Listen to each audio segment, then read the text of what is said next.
केबे सीए बंधु परी बंधुत्व निभाए तो केबे बापांक परी सबु दायित्व ता मुंड को नहीं जाए।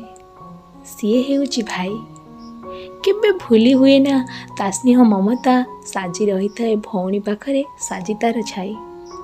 दुनिया रे जेते संपर्क अछि सबुठारु श्रेष्ठ संपर्क होची भाई भौणीर संपर्क। सेतेरे राग रुषा अभिमान तो थाए, हेले ता धीरे भरी रही थाए अजस्र भल पाइबा। भाई भौणी जेते बड़ हो जातु से छोट बेले बीतेइथिबा प्रत्येकटी पिलाଳିयामीर मुहूर्त को जेतेबेले से मन पकांती तांको ओठरे खेली जाए गोटे सुंदर हसटे। भौणी आखिरे लुह देखिले भाई जमा भी सही पारेनी। से छोट हो बा बड़ ता कर्तव्य निभाइबारे से केबे भी हेला करेनी। मु धन्यवाद देवी मो माँ को जे तो भलिया गोटे भाई मते देइछि। आ भगवान को पाखरे एतिकी प्रार्थना करिबि सबु जन्म रे मु तो भौणी ही जन्म हुए। पवित्र राखी पूर्णिमा रे मोर सबु भाई भौणी मानक अनेक सारा अभिनंदन। हैप्पी राखी पूर्णिमा।